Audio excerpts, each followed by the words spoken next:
este es tremendo combo para hablar de lo que vamos a hablar hoy. Entonces, buenos días, mis bodegueros, guerrilleros de civil, terroristas, comunistas imbañables que lo quieren todo regalado y Andrés Celis, porque pues Andrés no se identifica del todo con nuestro movimiento libertario de la mort petrista. Pero bueno, hoy estamos acá para hablar exactamente de eso, de la estigmatización contra la izquierda, que pues no es un cuento nuevo en Colombia, que es algo que se reproduce, se recicla, siempre toma como nuevos aires, toma nuevas formas. Y en mi introducción un poco ofensiva y agresiva, pues quise nombrar alguno de todos esos motes con el que hablan de nosotros, plaga inmunda, y pues yo quería entonces ingresar así a un tema del que yo creo que aquí varios, incluso Andrés, lo ha sufrido sin identificarse como tal, pero yo sí me acuerdo la primera vez que me dijeron guerrillero, marica.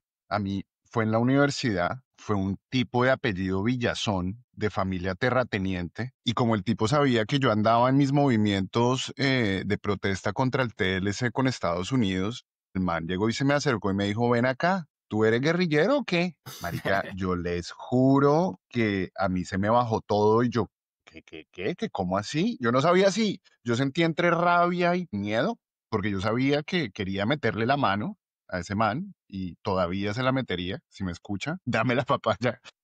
También sabía que eso en boca de ese man era supremamente peligroso y eso me marcó porque pues yo para esa época simplemente era un estudiante preocupado por la sociedad. Entonces, empecemos por ahí. ¿Ustedes se acuerdan cuándo fue la primera vez que les dijeron guerrillero o comunista o mamerto o lo que sea? Yo sí, yo lo tengo muy ¿Así? presente. Uy, Sí. empieza. Bueno, yo tengo una cosa particular y es que yo estudié en el colegio de la Universidad Nacional. No sé si ustedes sepan, pero pues el colegio, la Universidad Nacional tiene un colegio que queda al interior de la Universidad Nacional.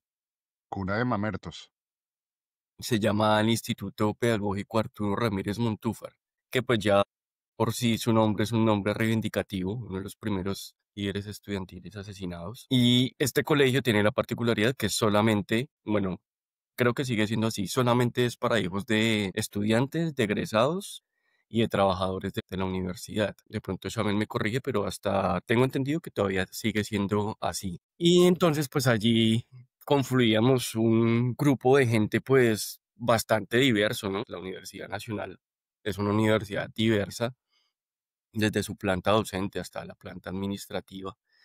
Yo desde muy pequeño en el colegio pues estuve muy digámoslo así, en un contexto de movilización, protesta. Mi padre fue sindicalista, líder barrial. Y yo me acuerdo que la primera vez que a mí me dijeron guerrillero fue cuando yo estaba en octavo en el colegio. Es que fue muy pequeño. Esa fue la primera vez y me lo acuerdo que me lo dijo una persona que en ese momento estaba en 11. Tenía En ese 13. entonces era el representante de curso. Yo me acuerdo que me dijo eso porque yo llevaba una camiseta estampada del sindicato de la Nacional, del Sintrabunal. Esa fue la Ok. primera vez que yo quedé como, como flechado. Obviamente yo había escuchado en ese contexto mil veces la palabra y demás, pero nunca a nadie me había señalado por eso, más por llevar la camiseta del sindicato. Esa fue mi primera vez. Bueno, pero un niño de 13 años con una camiseta de sindicato da mucho para Bueno, pues, pensar, pues normal, ¿no? al Pues normal menos. en ese contexto, ¿no? Creciendo en una familia así, pues creo que no era tan raro. No, sí, vale. No justifico nada. Y a ver, Sebastián Shamil, Hágale, Sebastián. Y yo todavía no lo tengo tan presente, Shamil. ¿Usted lo tiene presente? Yo me acuerdo que a un profe de mi colegio lo echaron y era el profe de ciencias sociales y lo echaron precisamente con esa acusación, con que era guerrillero. Y pues esa es una primera cosa que creo que me marcó en términos de mi formación. A mí lo que yo sí tengo muy presente es que cuando yo estudiaba en la universidad, en el único lugar donde me sentía como cómodo para hablar sobre lo que realmente pensaba políticamente era en la universidad, ¿sí?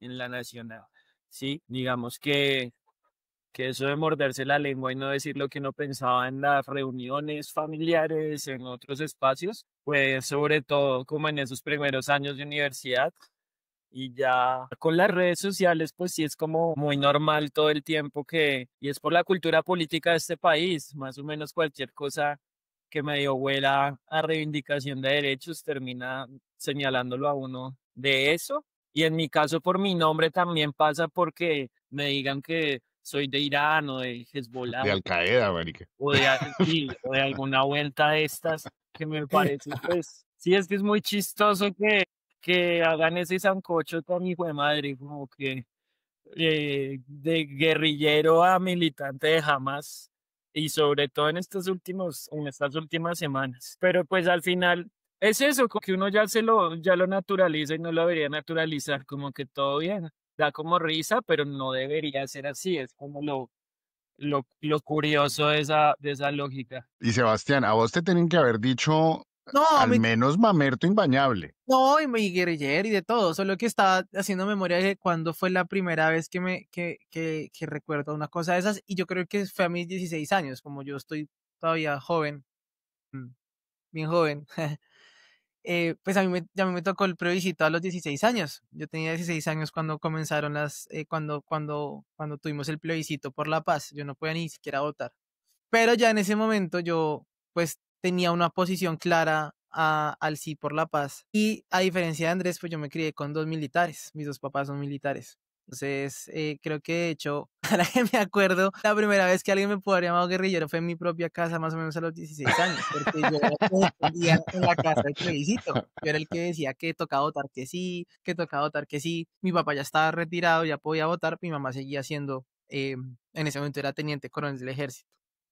Y pues claro, eran unos debates muy álgidos y muy fuertes porque obviamente dentro es una cosa muy doctrinal. A ellos les enseñaron que ellos eran el enemigo y desaprender de la doctrina militar, que ellos ya no son el enemigo, sino pues simplemente personas que están haciendo un proceso de reinserción y de participación en la vida pública y política del país, pues es una cosa muy complicada de desmontarles y como desaprenderles. Entonces creo que en mi casa fue como las primeras veces que tuve eso, como esa porque además mis papás fueron militares, pero mi abuelo materno también lo fue y como que en mi casa está muy presente como la vida militar, la forma de ver de los militares, muchas cosas. Entonces creo Ujú. que ahí estuvo mi primer recuerdo de eso en la casa. Venías de familia muy conservadora, entonces. Sí, todavía.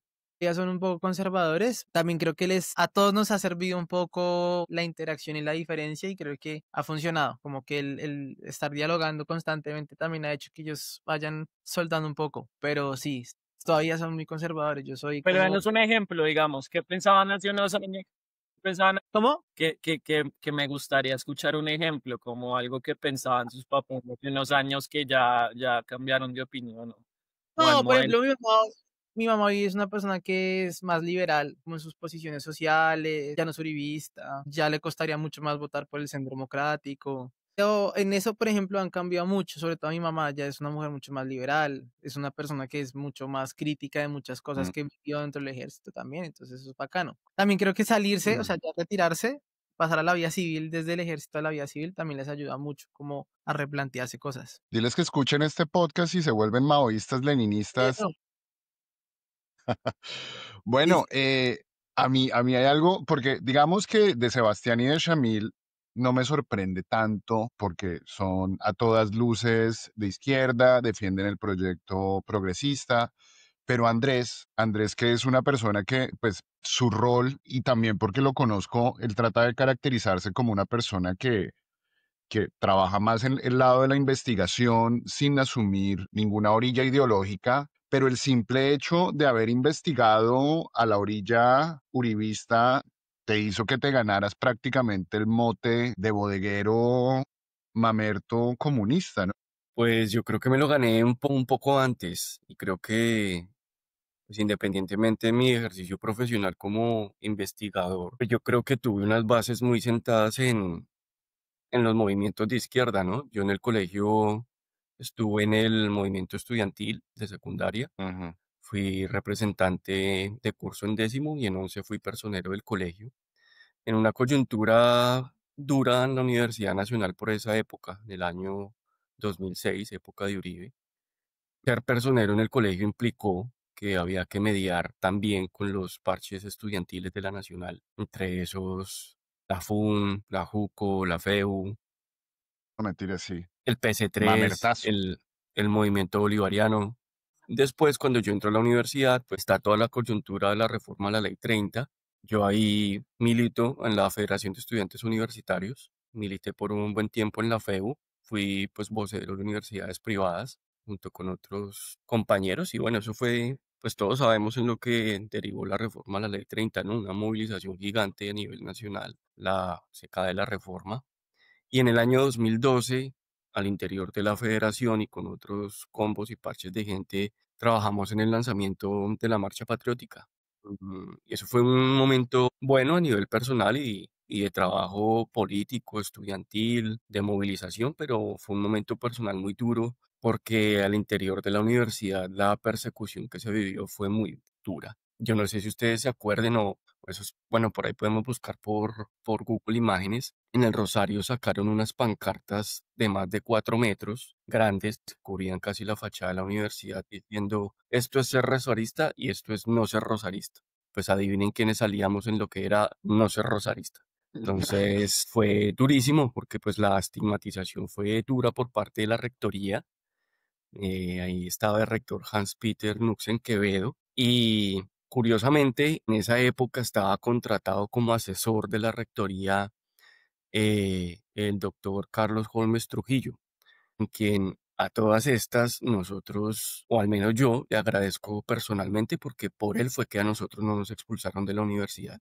Hans ya tenía listo la expulsión de la mayoría de los que éramos los líderes.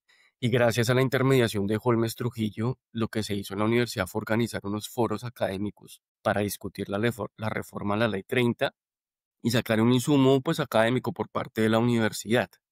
Y esto se da después de, no sé, creo yo, tengo el recuerdo, no sé, Sebas que también estudió ahí, sí sepa de historia de la universidad, pero creo que es como la segunda vez que la Universidad del Rosario se cerraba. Nosotros por la movilización la universidad la cerraron 5 días, si mal no estoy. Y pues obviamente eso casi nos cuesta la cabeza, que a todas estas por Holmes Trujillo que en paz descanse, no nos expulsaron menos mal. Pero eso de las pancartas fue una cosa impresionante. Me acuerdo que el espectador le dedicó 2 editoriales pues obviamente a decir que nos estaban estigmatizando muy duro. Entonces yo la chapa de Mamerto la cargué unos buenos añitos, buenos años. Oiga, no, qué envidia. Yo nunca logré que cerraran la universidad. Ya, hermano, le faltó Intenté. más movilización y organización, compañero. Intenté, después le cuento cómo, pero entonces ya nos acostumbramos todos a cargar el mote. Ya nos a cargar, yo creo que ya ser de izquierda en Colombia implica saber llevar ese, digamos, esos apodos o esas palabrejas casi que con orgullo, diría yo. Por eso es que ahora todos somos bodegueros y abrimos la bodega. Pero esto, bueno, la estigmatización de la izquierda no se queda solamente en personas del común como nosotros. Ahorita, una de las campañas más imprecisas y más llenas de mala fe que yo he visto en mucho tiempo, porque Petro tenía de dónde llamársele guerrillero, Petro tenía de dónde llamársele rebelde, Petro tenía de dónde llamársele muchas cosas, pero lo que están haciendo con Iván Cepeda y sobre todo este señor Pedro Viveros, que se supone que es una persona con cierta reputación y con cierta credibilidad en los círculos periodísticos, que lanzó el bulo gigantesco. No lo lanzó él dice que simplemente tomó la foto de otros lados diciendo que es el heredero de las FARC. Yo voy a jugar al ignorante y quiero preguntarles a ustedes que si hay algún tipo de indicio o algún tipo de causa de lo que estos tipos se puedan agarrar para acusar a Iván Cepeda de ser guerrillero.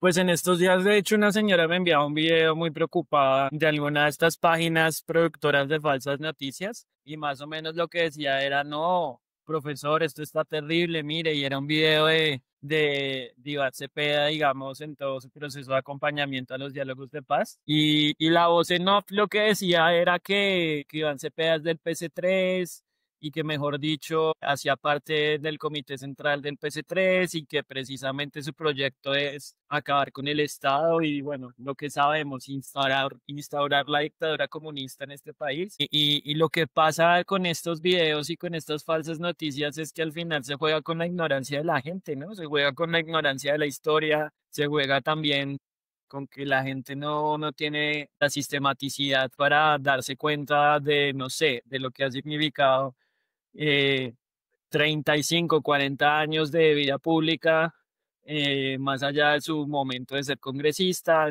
están como toda esa historia, toda esa trazabilidad de acompañamiento a diálogos de paz y le muestran una foto de Iván Cepeda con Jesús Santrich y entonces la conclusión obvia es, sí, el man era de las FARC, ¿sí? Eso es lo que deberían estar haciendo los medios de comunicación al final, como, oiga, el man estuvo en este diálogo de paz, estuvo acompañando esto, era senador en ese momento, pues al final también él tiene sus posiciones y sus posiciones son de izquierda, evidentemente, pero lo que digo, igual, cultura política de este país hace que cualquier reivindicación de derechos humanos sea leída necesariamente como subversiva. Yo creo que eso está cambiando. Eh, Mientras eso está cambiando, las redes sociales son cada vez más autoritarias y de extrema derecha. Entonces, ambas cosas chocan la una con la otra. Entonces, cualquier idiota saca una foto de estas o una posición medio de derecha y el algoritmo lo favorece. Son ambas Ujú. cosas las que están pasando. Pero hay que explicar, no sé, lo único que le queda a bodegueros como usted y como yo es eso, como Iván Cepeda no es eso, Iván Cepeda es un defensor de derechos humanos, es el líder de un movimiento como el Móvice, Ujú. viene haciendo un trabajo en el Senado muy juicioso. Ahorita tiene toda esta relevancia nacional como pues porque está recogiendo los frutos de 13 años de confrontación con Álvaro Uribe Vélez, pero Ujú. esa explicación siempre es necesaria a pesar de la locura de las redes sociales. Y mira, que yo siempre leo toda acusación del uribismo como una confesión. Yo creo que la palabra del heredero es una confesión de ellos mismos y sobre todo porque hace, ¿qué fue? 2 semanas que alias Douglas salió a decir que Fico es otro heredero de verdad del narco, que su tío era narco, y que fue con dinero del narco que lo educaron a él. Es decir, los que sí son herederos del narco y en muchos casos comprobables están en el uribismo. Lo mismo que pasa con la FARC política, ¿no? Entonces, la FARC política nace como una respuesta del uribismo a una cosa que sí pasó en serio, y es que La parapolítica. los paramilitares lograron cooptar las instituciones del Estado, lograron poner el 60% de la coalición de gobierno del presidente de la República, tuvieron cuotas en el gobierno, le dieron el DAS, tuvieron ministerios, es decir, también es un poco como una contranarrativa, primero para poder encubrir lo que ellos sí han hecho, como su merced lo acaba de decir, pero yo también pienso que esas son las patadas de ahogado que tiene la derecha en este momento porque está completamente perdida en el debate público. Cuando uno, por ejemplo, ve la candidatura de Abelardo de la Espriella, uno ve que ellos intentan todavía rescatar muchos elementos que hicieron al uribismo el fenómeno electoral que fue el uribismo a principios de siglo, pero recogiendo los mismos elementos para un país que es completamente distinto, para un país que ya no ve la seguridad. Incluso si uno cree que la seguridad todavía es un tema prioritario para el votante promedio colombiano, ya no ve la seguridad en la misma clave, tiene unas preocupaciones sociales, tiene unas preocupaciones económicas que hoy tampoco están logrando interpretar. Entonces, yo lo que también veo en todo este ecosistema como desinformación y de buscar deslegitimar a Iván y de tratar de mostrarlo como el candidato de las FARC, es ese esfuerzo que todavía hacen como por que los colombianos sigan pensando en su misma lógica, sigan usando su mismo lenguaje, sigan viendo el país como ellos lo ven, porque aunque el país está cambiando, ellos todavía no tanto. Y yo lo que aquí veo es una patada de ahogado de una derecha que todavía tampoco logra como salir de ese discurso de la seguridad democrática, de las FARC, creo que todavía están ahí y no, creo que les va a costar mucho salir de ahí y esto es una demostración también de eso. O sea, esta información es una demostración de su incapacidad de interpretar el nuevo país. Y de arrastrar el mito de las FARC y de estirarlo lo más posible. Ya vamos para 10 años de la firma de la desmovilización. El otro año, sí, Y esto Fue es, dejación de armas, no es la movilización. dejación de armas, sí. ok, pero esto es un tema que Pero se recicla, ¿no? La ministra yo ahí sí meto la cucharada porque yo creo que habría que remontarse un poquito unas décadas más atrás de donde sale, donde surge la estigmatización que hoy Ah, vive el sí, candidato Cepeda. Porque eso no es de ahora y eso viene pues desde su padre, ¿no?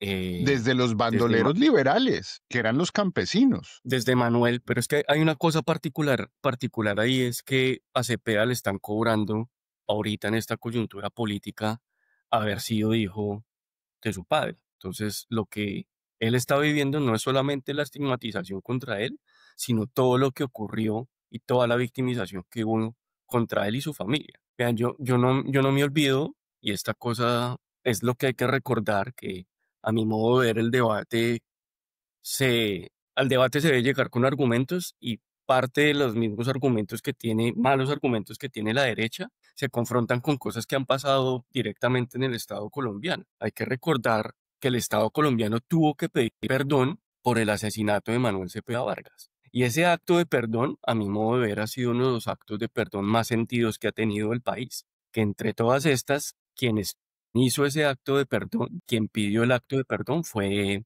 el entonces ministro, creo que era ministro de Justicia o del Interior, creo que fuera ministro del Interior, Vargas Lleras. Ese acto de perdón, creo que debe haber un pedazo en YouTube.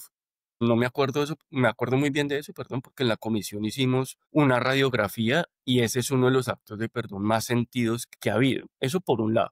Y por otro lado, tampoco se puede desligar de lo que hoy vive Cepeda Vargas y es el genocidio de la Unión Patriótica. Yo creo que eso no se nos puede olvidar porque son dos momentos históricos, pero también son dos momentos en los que el Estado ha tenido que pedir perdón y sumado a eso, son dos momentos en los que ha habido sentencia de la Corte Interamericana de Derechos Humanos, que eso ya eleva el debate a un nivel jurisprudencial internacional que acá nuestros amigos de la derecha políticos y leguleyos pues olvidan, ¿no? Y fuera de eso, hoy en día el país tiene otra comisión de seguimiento para todos los asesinatos de la Unión Patriótica y toda la gente de la Unión Patriótica que sigue desaparecida. Entonces, esto, lo que pasa ahorita coyuntural por las elecciones, tiene un peso de fondo histórico que viene desde el padre de Iván, pero que también responde al genocidio contra la Unión Patriótica, del cual ya hay sentencias de la Corte Interamericana de Derechos Humanos, del cual el Estado ha tenido que pedir perdón. Entonces, creo que la película es un poquito más, va más para atrás y es más compleja. Claro, y desde los bandoleros campesinos, luego pasando por todos los comunistas. Y hablando de comunistas, estoy súper emocionado porque se nos acaba de infiltrar la espía china del Partido Comunista, la bodeguera más famosa del momento. Vea, tengo la piel de gallina. Con nosotros está Han Wen-Zhang. Creo que lo pronuncié bien, ¿cierto? Sí, perfecto. Hanwen, cuéntanos cómo ha sido tu experiencia desde tu rol, que además, uno, es de no nacida en Colombia, dos, de académica, tres, de que te volviste figura pública casi por accidente, y desde entonces creo que te has vuelto prácticamente un ícono de las bodegas petristas. ¿Cómo ha sido tu experiencia con el tratamiento tan amable que te ha dado el uribismo? No, pues desde el comienzo ha sido un poco negativo, pero desde el tema de la espía que uno dice, pero este tema, ¿dónde salió? O sea, es que es totalmente como película de Hollywood, básicamente. Y te las malas, además, no te las buenas. Sí. Ya, pues, o sea, en la general yo la tomo con calma, tranquilo. O sea, Ujú. em, más bien uno puede, digamos, aprovechar las malas comentarios o propaganda negativa que le hace uno para sacar provecho, para uno hacerse más conocido y utilizarlo para hacer lo que uno realmente quiere, que en el caso mío Ujú. es como esa labor de pedagogía en torno a las cifras y las estadísticas, porque si hay algo que es una realidad innegable, es que no solamente el pueblo de a pie colombiano muchas veces confunde las cifras, también lo hacen los opinadores profesionales, los economistas, los Ujú. estadistas, también lo hace todo el tiempo. Entonces, eso es algo que desde mi área de formación, digamos que es como difícil quedarme callada, Ujú. porque uno dice, pues son personas importantes, son personas que toman decisiones para el país, que realizan proyectos que cambian la vida de todos los colombianos y si sus decisiones se basan en estadísticas mal hechas o las interpreta mal o sacan conclusiones erróneas, pues ¿qué podemos esperar del futuro del país? O sea, es básicamente como mi Ujú. motivación, ¿no? Y yo creo que tu caso es aún más ejemplificante porque en ningún momento cuando tú apareciste con las banderas de Petro, ni apareciste con las banderas de la izquierda, tú apareciste a hacer un ejercicio intelectual y pedagógico que simplemente yo creo que por desafiar a las narrativas hegemónicas, para seguir sonando mamerto, te puso a ti en esa tarima para que todos te atacaran, simplemente por, por cuestionar las metodologías de las encuestas, se me hace aún más diciente. No hay que ser ideológico para caerle mal a esos cabrones, más o menos. Claro, fue por la cuestión con la señora Vicky, porque pues era la encuesta donde ella se estaba lanzando y era una encuesta hecha, o sea, financiada por la revista Semana, donde pues ella era directora y pues salió ganando ella. Y coincidencialmente la metodología tenía muchas cuestiones. Entonces, Ajá. sí, fue por ahí. Y sí, tiene razón. O sea, yo nunca he estado en el movimiento de petrismo ni en las elecciones. Yo nunca he votado en Colombia todavía. Espero que próximamente Pero ya en lo pueda hacer. 2026, 2026. Sí, claro. Bueno, y la consulta de ahorita, ¿no? Y la consulta. Yo quiero preguntarle a Hanwen de dónde salió esa mentira absurda de que hizo una vaca para comprarse una lavadora. felicitaciones por la lavadora primero. Mira, yo puse un trino. O sea, ustedes saben que yo muchas veces hago shitposting. O sea, Ajá, escribo sí. algo, pero lo coloco en otro tono porque sí, así yo escribo. O sea, no es el primer post que hago, pero nunca dije mentiras, que es lo importante aquí señalar. Lo que pasa es que yo no tenía lavadora porque yo hice una mudanza desde Chile a Colombia. Entonces yo tuve que vender todo y llegar a Colombia a comprar todo. Y entonces pues, yo no tenía, o sea, uno armar una casa desde cero, pues es muy difícil. Entonces yo duré un mes sin lavadora. Sí, porque era más importante la nevera que la lavadora. Eso, es más Sí. importante la comida de mi perro y la mía que, que una lavadora. Entonces yo duré un mes lavando ropa de mano. Y después, pues pedí plata prestada a una persona conocida, o sea, como que reuní plata de distintas partes porque yo tampoco había entrado a la Universidad Nacional. Entonces, pues tampoco me estaba pagando. Entonces yo reuní plata y de mi persona conocida, no de las redes. Y le pedí prestar y compré una lavadora y puse un trino, ay, comparto con ustedes que compré finalmente la lavadora, ya no tengo que lavar a mano, ya. Y que si tú te endeudas, pues cumple tus sueños. Ese es el shitposting. Ajá, Y antes yo tenía una página ese que es como Patreon, pero se llama sí. Buy Me a Coffee, cómprame un café. Yo había abierto esa cuenta hace rato y lo tengo en mi biografía de Twitter. Pero pues, yo nunca lo promociono porque a mí tampoco me acuerdo siempre. De hecho, pues ahí yo he recibido 2 donaciones de 2 personas para una gran suma. ¿En serio? ¿Tú fuiste uno de ellos? Yo fui. Gracias. Bueno, De aparte de nada. tú, dice yo que yo misma me tomé, recibí otros $5. O sea, en total recibí 19. 10 míos, 5 tuyos y 4 o 5 de otra persona. Entonces asociaron las dos cosas. Entonces dice que yo me aparento ser pobre para que me regale para una labor. De ahí salió el chisme, chame. Y Chistoso, ¿no? creció a partir de eso, a partir de eso. Es que yo hay veces me quedo asombrado de lo creativos y lo suspicaces que son los cabrones para sacar un chisme de cualquier cosa, de cualquier cosa. Es Claro. O increíble. sea, Pero es que a ellos sí la bodega les funciona, pero muy bien. O sea, están muy Mm. articulados para hacer eso. Lo digo porque yo he vivido las dos bodegas. La de ustedes del petrismo, que me cayeron durísimo hace un año, Uy. y la de la derecha. La de la derecha estaba más articulada, más dura. Claro, es que la de la derecha está financiada. Primero que todo está financiada. Uno ve los podcasts, uno ve las producciones, uno ve dónde salen. Esa gente se le nota que les están pagando para vivir de sus propagandas. Se nota que tienen tiempo, tienen gente en Photoshop haciendo este tipo de montajes. Ellos, ese tipo, esa proyección de las bodegas es otra confesión de su propio modus operandi. ¿Que de dónde viene? Eso es lo curioso y ¿de dónde viene de la ese modus derecha. operandi? No sé si ustedes... Sí, sí, sí, pero el Ujú. modus operandi de ellos, ¿de dónde lo aprenden? Y eso es una práctica que viene antes del DAS. Desde el F2 hacían eso. Y en el DAS se popularizó por el uso de las redes sociales y el uso de los bots o el uso de las bodegas para perfilar y para criminalizar. Eso tiempo después lo confesó un director un exdirector del CTI, de inteligencia, Ok, ¿qué dijo? que dijo cómo utilizaban las redes sociales para hacer perfilamiento y para encasillarse con las personas.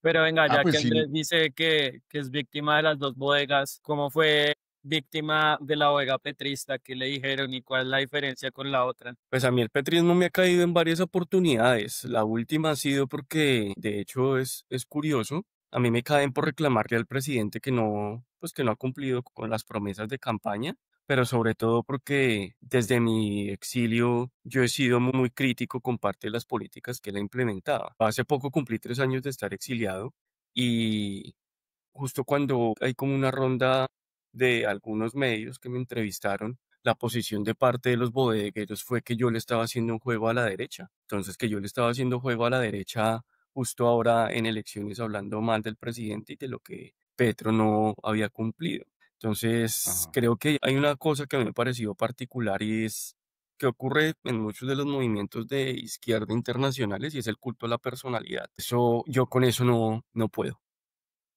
Pasan a ambos lados, sí, Ocurren en en ambas ambos orillas. lados, pero la personificación de la izquierda y del baluarte de la izquierda en Petro, pues por favor, a ver, Claro, concesionarle medio gobierno al santismo, pues eso es izquierda. Cuando quieran, como les dije en Twitter, los atiendo de uno, pero pues debatiendo, pues sacando ahí un poco de uy, estupideces diciéndome que yo era de la derecha, no, joñi.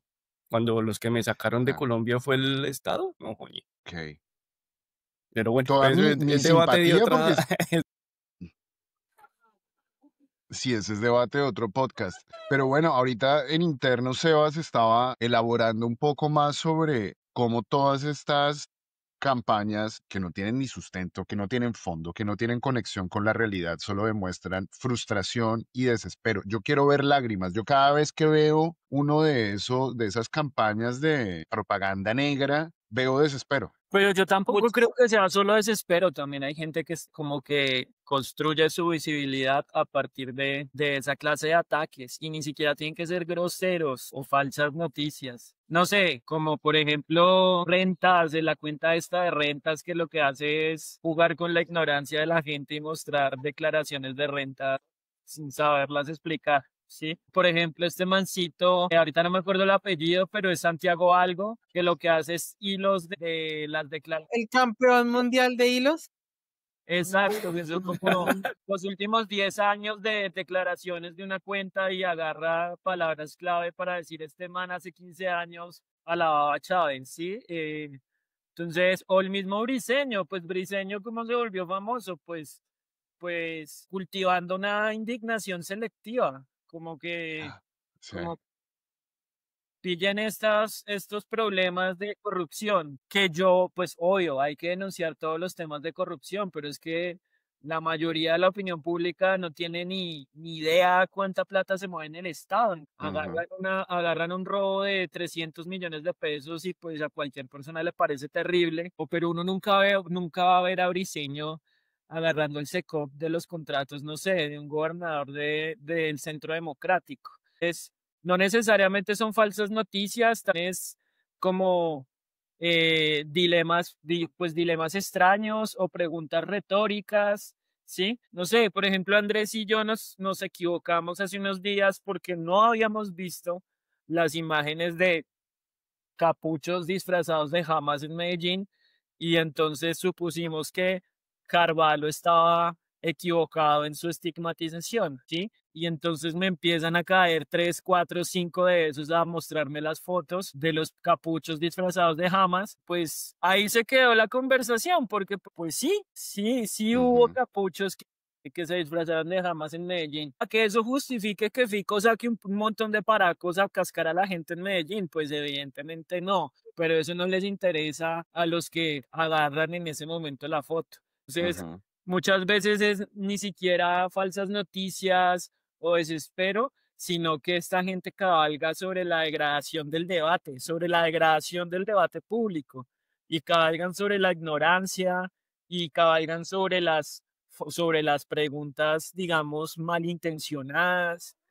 No sé, pues hace 2 semanas preguntándole a todas las cuentas de izquierda y a los senadores que si se iban a enlistar en el ejército que iba a salvar a Palestina que convocó Petro. Pues, parce, pues evidentemente no, pero es que ese no es la discusión es otra, realmente no es si Palestina se va a salvar con enlistándome usted, enlistándome yo. Pero Mm, insisto, también es que no les importa realmente el fondo del debate, les importa la visibilidad, les importa es atacar y les importa es hacer quedar mal a los que ideológicamente hablando leen como contrarios, eso es todo. ok, Yo, Andrés. yo pienso otra cosa. Creo que me van a catalogar como el que lleva la contraria, pero yo no estoy de acuerdo con lo que dice Mario, de que estén sin argumentos, de que sean superfluos. O sea, sí, sí hay gente así, pero hermano, yo creo que también tenemos que ser conscientes y la izquierda debe ser consciente que hay mucha sociedad y hay muchos colombianos, hay muchos compatriotas nuestros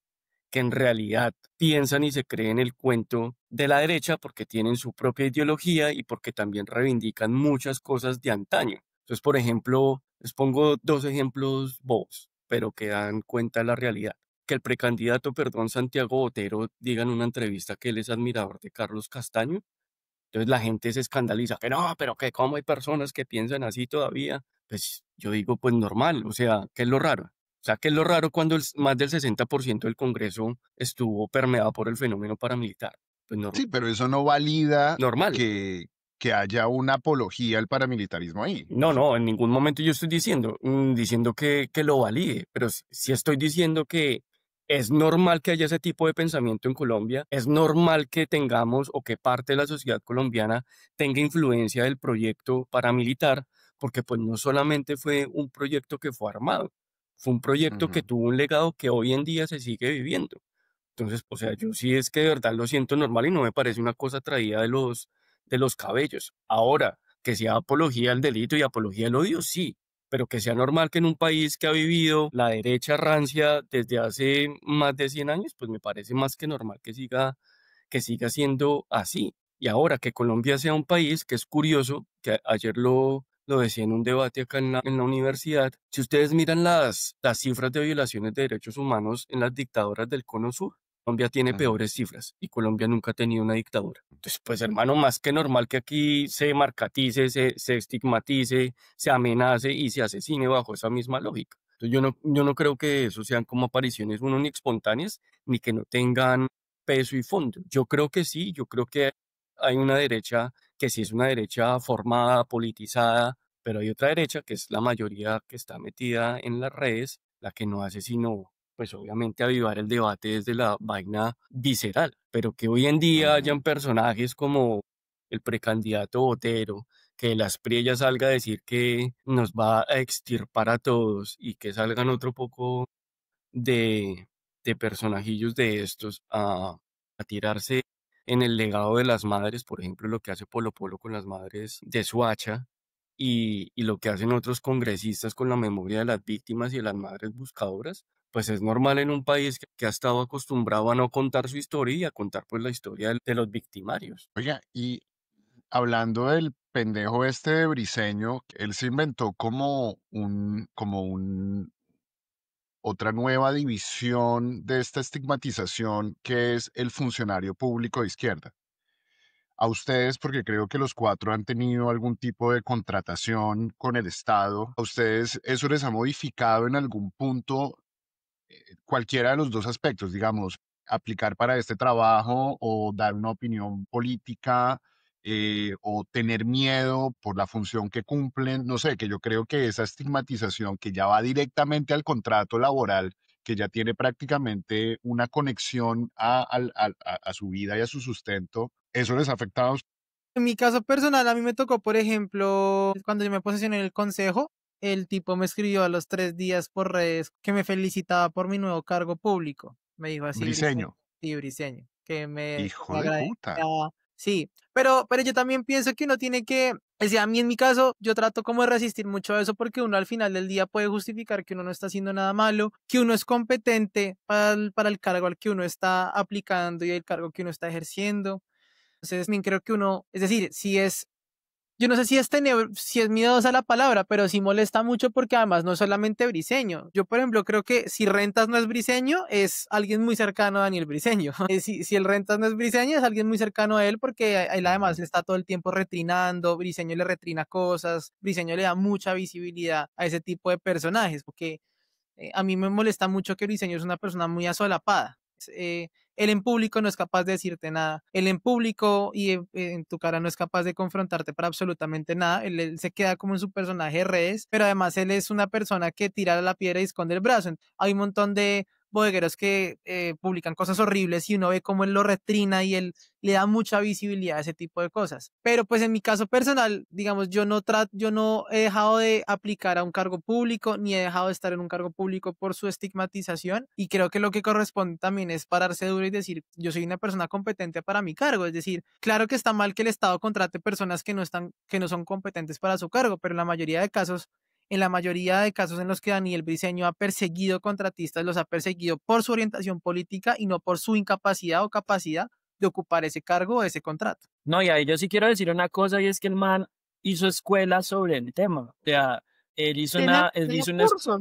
él hizo un curso sobre eso, un curso virtual en donde se inscribieron cientos de personas. O sea, de ese curso virtual salieron briseñitos. Estoy seguro que Rentas tuvo que haber estado en ese curso, porque hay varios que ahora se dedican a hacer lo mismo en Twitter. Pero él hizo un curso de varios videos virtuales explicándole a la gente cómo entrar en Secop, cómo buscar la información, cuáles son los datos clave. Y yo alcancé a ver unos videos de esos en redes y pues miles de personas se conectaron. Entonces, él está fomentando toda una escuela y toda una línea de trabajo de bodegueros de Pero derecha que se dedican a estigmatizar de esa manera. sí, sí, yo he visto que él mantiene cursos de SECOP, pero creo que o es mal profesor o los que asisten son malos estudiantes, porque yo he visto que me saca unos contratos que yo tuve el año pasado.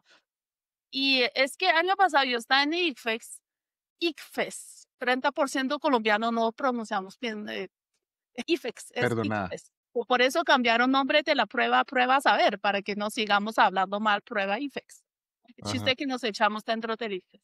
Bueno, yo tenía varios contratos con ICFES porque no nos daba contratos de todo el año, sino que nos daba de a 2 meses y a cabo de 2 meses lo alargaba un mes más y luego otra vez 2 meses y prorrogaba y así. O sea, fue horrible pues todo para todos los que estábamos en esa subdirección. Entonces sacaban el pantallazo de supuestamente mis contratos de la SECOP, pero entonces salían muy repetidos.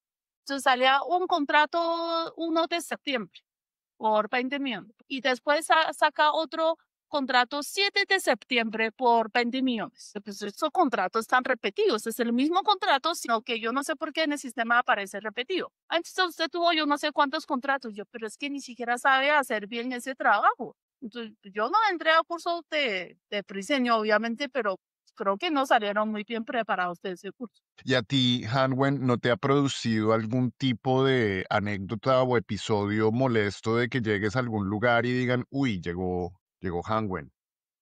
¿No? No, porque primero que todo yo ya sabía que eso iba a pasar. O sea, yo decía con mis personas cercanas, yo dije, no, y cuando se entere que yo trabajo para el DANE, ahí todo lo que va a decir de mí, y pues si llegó el día. Entonces yo, pues sí, ya yo sabía que eso iba a pasar.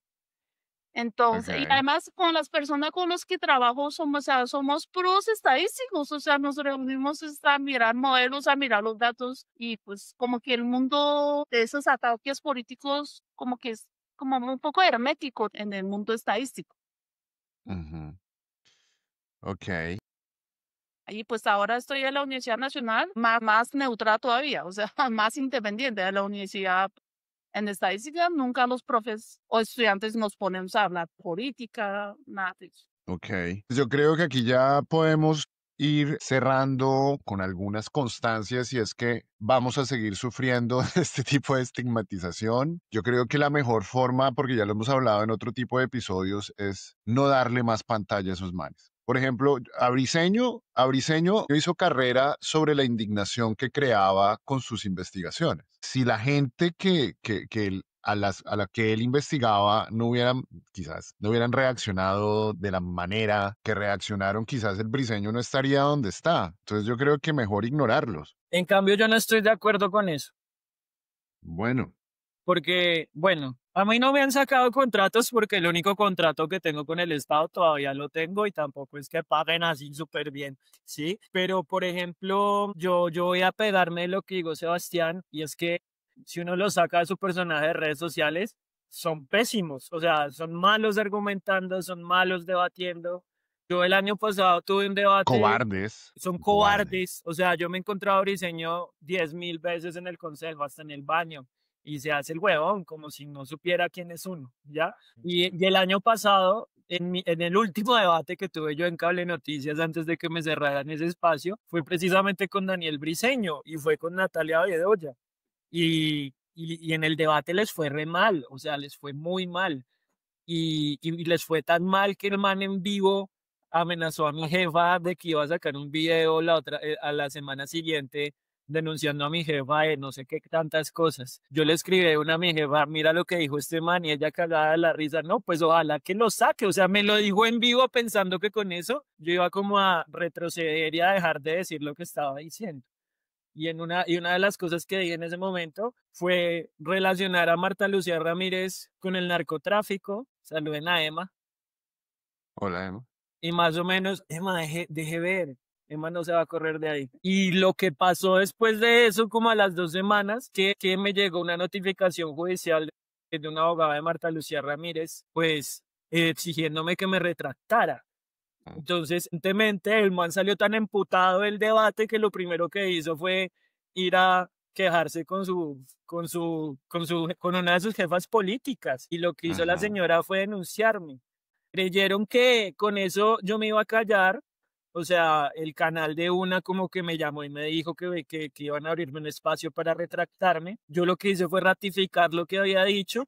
Evidentemente, a partir de ahí, paila en ese canal. Pero, insisto, o sea, más allá de no darles visibilidad, creo que hay que dar el debate y buscar dar el debate, porque no es posible que sigan degradando la discusión pública de esa manera. O sea, toca explicarle a la gente, oiga, este man de rentas es un maldito idiota, ¿ya? Y es un idiota por estas y estas razones. Sí, hay que empezar a dar el debate, aunque la cancha esté en contra de nosotros, porque uno también tiene que dejar de creer, o bueno, yo creo que si la gente tiene la información suficiente, pues la gente no va a ser idiota. Pero es que hay que suministrarle la información suficiente para que se den cuenta. Vale, no, y hay que dar el debate, pero en espacios donde se pueda debatir, porque ellos en redes viven del repudio, ellos en redes viven del hate bait, del click. Pero sí hay que confrontarlo. Además, por ejemplo, Briseño, es que Briseño ya es prácticamente senador de la República. Daniel Briseño en este momento es virtual senador de la República. Entonces, Es ya el en concejal con más medios que hay, yo creo. sí, ¿no? Y ya es No, senador. Sin Lo que haberse pactaron en el inscrito, Centro ya es senador. Democrático es que él va a ser cabeza de lista a la Cámara de Representantes por Bogotá y Andrés Forero pasa al Senado. Ah, ok. Y va a ser abierta, con razón va a ser la lista a la Cámara básica porque él mantiene votos. Pero sí, no, en estos casos ya, por ejemplo, una persona como Briseño, yo sí creo que hay que confrontarlo. O sea, ya es que no es que la vamos a hacer famosa, es que ya es una persona Por que eso. tiene un reconocimiento muy grande. Entonces ya ahí es donde creo que toca Pero- empezar a confrontarlo directamente. Pero caso Renta sí es diferente. El man no era tan famoso como es ahora. O sea, el día que sacó la declaración Renta Mía, que fue hace poco, y ese como mismo día salió a decir que gracias que llevó a 8.000 seguidores en Twitter. Y un día después lo miré y ya iba como en 9.000, algo así. O sea, que subió como 1.000 en un par de días. Y pues es lo que... Por lo la que nadie- plataforma de ustedes, por atacarlos, por atacar a otros. Eso es lo que le da Exacto. plataforma a esos Exacto. cabrones. Pero sí, el más es un idiota. O sea, yo no soy contadora ni nada, pero lo que ha escrito como de cosas mías sobre mi declaración de renta, uno dice, no, pero ese man no sabe dónde está parado. Pero sí, pues no dale mucha pantalla, pero digamos que yo a veces hago aclaraciones. No es no es como por atacar a ellos, sino por las personas que me sigan, ¿sí? Porque, pues, que si a mí me insultan como que a María come perros, eso no me importa para nada, porque de verdad que no tiene, o sea, es como un hijo de putazo, pues no pasa nada. Pero, o sea, cuando dice cosas mentiras alrededor mío, como eso, que hice una vaca para tumbar a la gente pobre.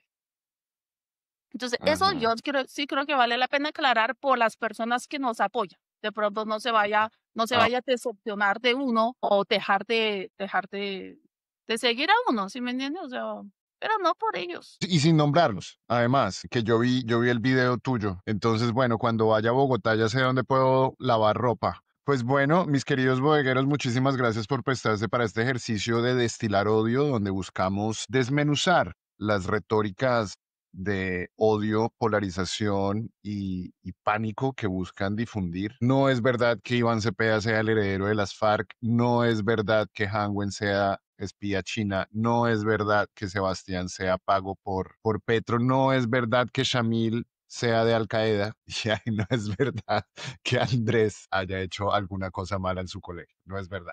Él no puso las pancartas del Rosario. Muchas gracias a todos, les deseo un muy feliz día. Gracias, feliz Chao, Mario. puente. Ay, Dios mío, Bye. que estés bien.